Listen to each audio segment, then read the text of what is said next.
In the light of the revelations we've been bombarded with over the course of the past couple of weeks, we've had news stories detailing how to be a woman today is to face a daily barrage of sexual harassment. And there's no sign at all of this ending. We now have women who work in Parliament using a secret WhatsApp group to line up male MPs who are, and I quote, very handsy or not safe in a taxi. These MPs are being lined up for public shamings. A survey out earlier this week claimed that half of British women have been sexually harassed at work. It seems as if feminism has never been more badly needed. It seems as if to be a woman is to live through hell. But drill down into these statistics and we discover that more than a quarter of the respondents to the BBC survey said that the harassment they had suffered was in the form of inappropriate jokes or banter. It seems to me that what we have is ever broader definitions of sexual harassment and at the same time more women interpreting experiences that might once have been seen as part and parcel of office life, perhaps, dare I say it, even fun, jokes, banter and flirting. People are now interpreting this as harassment. Now, I want to make clear that my aim is not to trivialise sexual harassment or sexual assault in any way whatsoever. Serious offences need to be dealt with severely, preferably in courts of law rather than in the court of social media. But when sexual harassment is defined so broadly as to encompass jokes and banter, it begins to lose all meaning. Serious offences are then trivialised. Sexual harassment ends up being nothing more than a catch-all term that allows every woman to be included in a victim narrative. And that's what really intrigues me, and that's in a way the focus of my book. Why is it that so many women are keen to be included in a narrative of victimhood? And the message today does seem to be coming at us from every direction that women are victims. If someone makes an inappropriate joke in our earshot, we tremble, we faint at the merest whiff of sexism. When we have the misfortune to meet someone lecherous, we can't tell them where to go or give them a slap, but we must take to social media to cry, "Me too." Like children, we need protecting from nasty men and bad words. Victim feminism clearly does not represent all women. Most of the women I know are actually far too busy to stress about manspreading, let alone go and tweet about it. But this dominant narrative that women are victims is rarely challenged or put into context. When we look purely at statistics, there's never been a better time to be female. That girls do better at school than boys is common knowledge now, whereas 55% of young women go to university, only 43% of young men follow a similar route, and that's quite a substantial difference.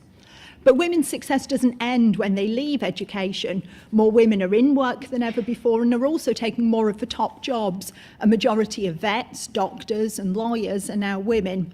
Women are also earning more. The gender pay gap, however it is measured, is the smallest it's ever been. In their 20s, women earn more than men. And when we compare like-for-like pay, the pay gap almost disappears entirely.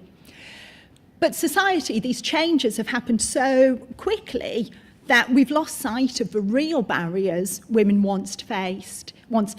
So in the 1970s, fewer women worked, and those that did were relegated to poorly paid and often insecure jobs.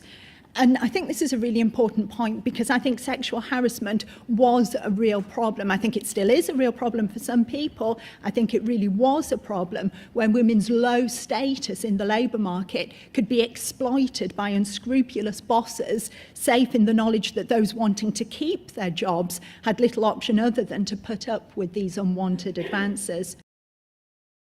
But the more powerful women become in work, the more women begin to dominate different employment sectors. Women are not in that insecure position anymore where these unscrupulous bosses can take advantage for the most part. And it's thanks in large part to the efforts of a previous generation of feminist campaigners that young women today have a world full of opportunities available to them.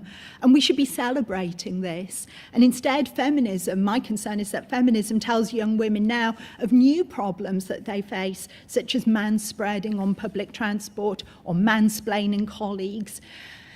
This is not to suggest that everything's wonderful for women today, particularly when they become mothers. I think women face new pressures in trying to combine work with being a kind of textbook perfect parent.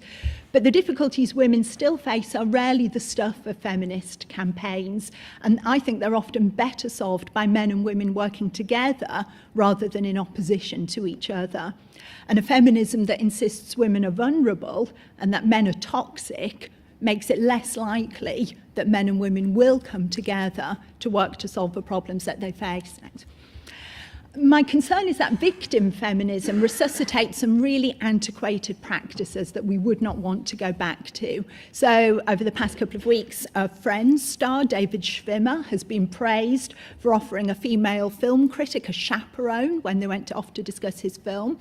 Women students now were routinely advised not to leave nightclubs with strangers. Some reports suggest that men are nervous when interacting with women at work and fear that friendliness will be misinterpreted. My concern is that the fear of sexual harassment, far more than the reality, is now holding women back. And it's feminism today that's at the forefront of propagating these fears.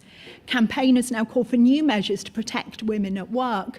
But for me, the thought of spending the best part of each day somewhere where jokes are banned, flirtation needs a special permission slip, and banter is strictly forbidden, frankly makes me lose the will to live.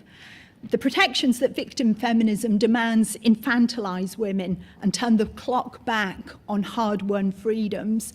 The liberty to risk unwanted sexual advances, I think, needs fighting for once more, because the alternative, a world of chaperones, curfews, single-sex workplaces, of women being kept chaste until handed from father to husband, is not that far behind us, and it's not one I have any desire to return to. And if we're to avoid confining young women nowadays to a self-imposed safe space, we need to think more critically about the direction feminism is taking us in. Thank you.